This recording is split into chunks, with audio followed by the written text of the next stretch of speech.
Students across the country are suffering due to education inequality. American public schools funding is largely based on the areas and districts' property taxes, meaning poorer districts and less fortunate students' schools often receive less funding. This can easily become a greater issue as people move around the areas with better schools, resulting in the increased property tax and educational funding in already thriving areas and decreased funding in areas that need it most. Educational disparities is especially prevalent in Michigan cities. When comparing suburbs like Troy, Rochester, and Berkeley to areas like Detroit and Allen Park schools, students in certain areas are not smarter or more capable than other students in other areas, though they do face very different challenges that impact their education. Detroit public schools are being negatively impacted by a lack of funding, resulting in schools depleted already insufficient resources, while coping with systematic oppression of majority Black and brown students and a rapidly declining enrollment rate. The Detroit Public School District is made up of 134 schools and is responsible for the education of 66,000 students and a staff of 15,000 employees. Detroit schools have dealt with many issues, including multiple employee strikes, having to lay off over 1,000 staff, and in more recent years, the district has faced more financial hardships.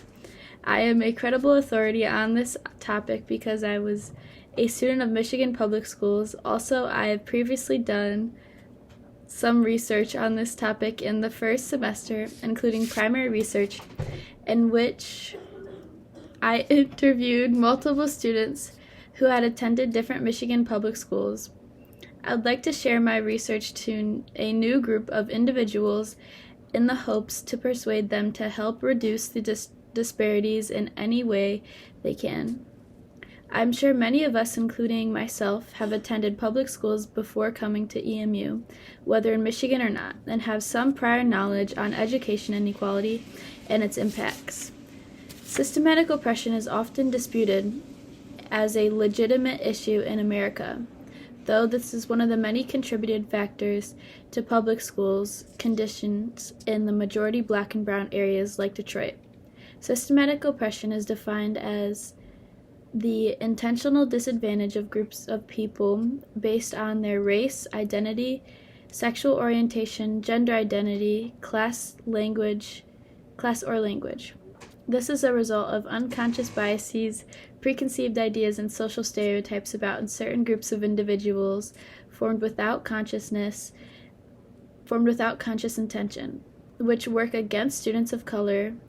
You may have heard of this being discussed as the school-to-prison pipeline, which refers to schools' discipline policies practiced, often zero-tolerance policies, which remove students from educational opportunities, pushing them out of the school system, thus increasing their likelihood of entering the criminal justice system as a juvenile.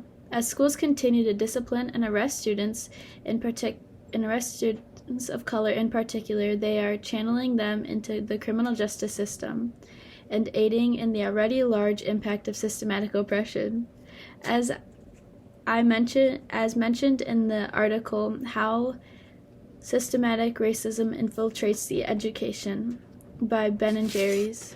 The effects of this on students can be seen even before elementary school and continues to follow students throughout their education into the career field. Starting in preschool, Black students are often more likely to be suspended. Black students with disabilities are more likely to be restrained than their white counterparts.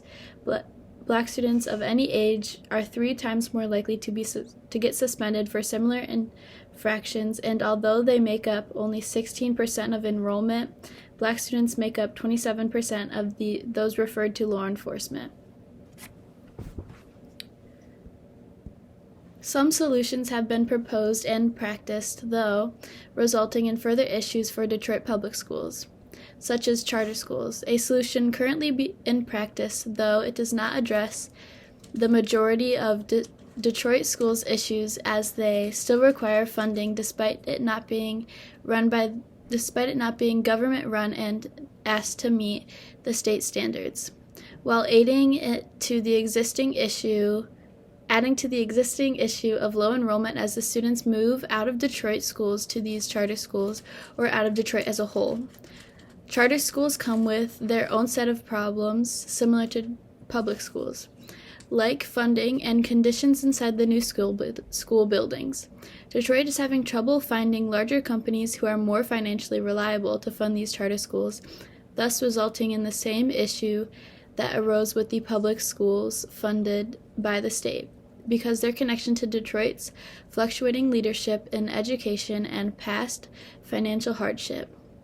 Like the public schools, these schools are also lacking resources like simple school supplies and books for curriculum. Along with this, during the interview, I asked student questions regarding the charter schools and district funding, and mostly their experience in the school, including treatment of students and diversity. Regarding the charter schools, each saw how it might be beneficial as a result of extra funding or a better student-to-teacher ratio, so students might get better individual attention, but mentioned how the few charter schools they know in their area did not offer many extracurriculars which are very important to students' education. Charter schools serve as a more adequate substitution for individuals' education than Detroit public schools, though the district as a whole is hurt. One of the largest issues and effects of the newly introduced charter schools taking over the city of Detroit's education is the siphoning of Detroit students out of the public schools. In just the past few decades, as we see the number of new charter schools opening up, the DPS enrollment is rapidly declining. Since the 1990s, the population has dropped 34%, while the enrollment has fallen 73%. Between 2010 and 2015, the enrollment fell from 77,000 to 47,000, which resulted in less funding for the district. Some solutions which may help this district are to push to reform the educational funding across the country and in the state. To do so, Michigan residents can push for change by signing petitions, contacting representatives, and donating. We should also spread awareness for this issue. Each issue I mentioned is a result of this larger issue which needs to be addressed. Educational disparities are partly a symptom of systematic oppression, so by resolving the inequality, it would weaken systematic oppression.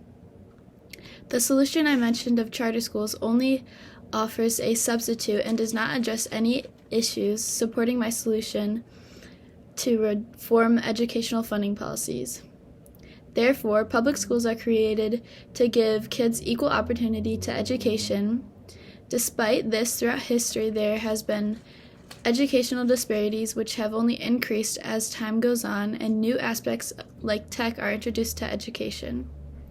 This can be seen in Michigan cities and districts as Detroit schools are struggling due to a lack of funding, while neighboring cities have highly sought-out public schools.